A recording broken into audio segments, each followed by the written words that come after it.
Before Michelle Pfeiffer, before Halle Berry, there was one Catwoman, tall, sultry, impossibly flexible, and purring her way into the fantasies of millions.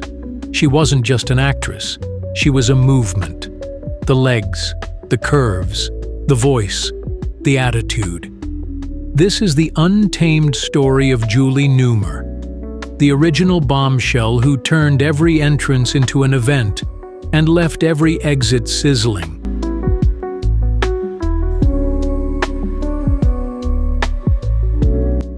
Born in Los Angeles in 1933, Julie Newmar was born with legs that never ended and a brain just as sharp. Her mother was a Ziegfeld Follies girl, her father a professor. But Julie?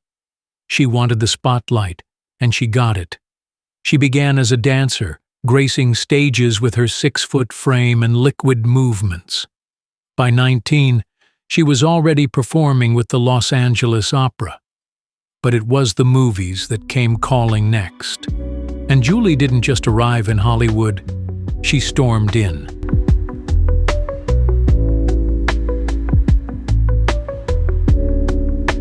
Her first standout role? 7 Brides for 7 Brothers, 1954. You might miss her if you blink. But rewind that barn dance, there she is, in skin-tight pioneer skirts, twirling with fire in her hips.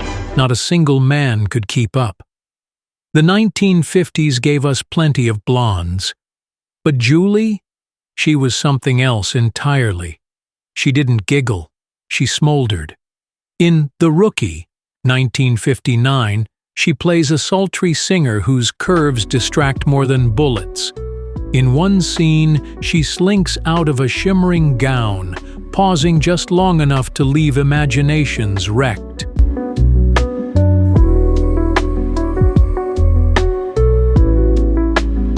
Then came The Marriage Go-Round, 1961, her breakthrough. Playing a seductive Swedish student, she appeared in that skin-tight black leotard. Audiences gasped. Critics were stunned.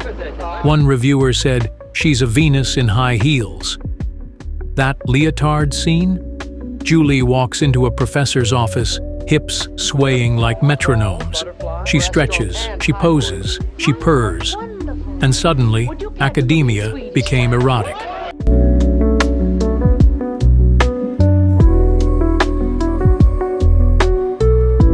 Then came the moment that defined her legend, Batman, 1966, the Adam West TV series. Julie Newmar became Catwoman, and television was never the same. The black leather suit, custom-made, the way it clung to her body, unforgettable. She didn't just walk, she slithered across the screen. Her voice, velvet dipped in danger. Wonderful! You and me and our own pride. Her first entrance. She crawls through a skylight, tail flicking, eyes flashing. The camera pans low, then lower. Audiences, hooked for life. Julie's Catwoman didn't just flirt with Batman, she devoured him. Would you think I was a bad girl? But, no. She'd straddle the line between menace and seduction, one sultry line after another.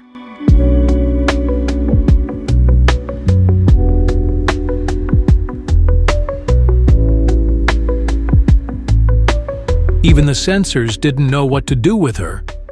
But Julie knew exactly what she was doing. And here's a secret. She improvised many of her scenes, twisting her hips, arching her back, dragging out those purrs. It was theater. It was art. And it was pure temptation. But Julie wasn't content being just eye candy. She chose roles that challenged and provoked.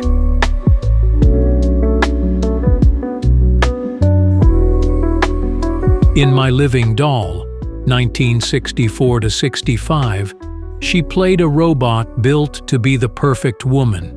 Each week she wore barely there outfits while exploring what it meant to be female, and objectified. It was satire, but also a runway of sensuality. There's one episode where she walks into a man's apartment in nothing but a towel.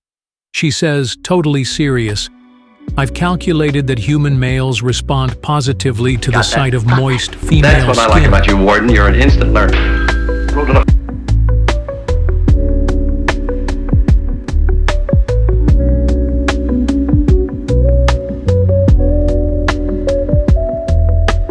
Julie was also a pioneer in real life.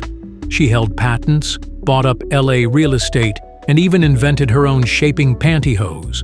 Brains and bombshell curves? Now that's the Newmar formula. Julie Newmar's sensuality wasn't vulgar. It was stylized, poised, and always a little mischievous. Her walk, slow and slinking. Her voice, molasses and mystery. Her presence, magnetic. Hello, Batman. She appeared in dozens of shows, from Star Trek to Twilight Zone, always the Enchantress. There's that iconic episode of Star Trek, Friday's Child. She plays Eileen, a warrior queen. In a flowing costume that barely hides anything, she orders men around while reclining in sensual power. She doesn't ask for attention, she owns it. And to this day, fashion designers, drag queens, and screenwriters still pay tribute to her.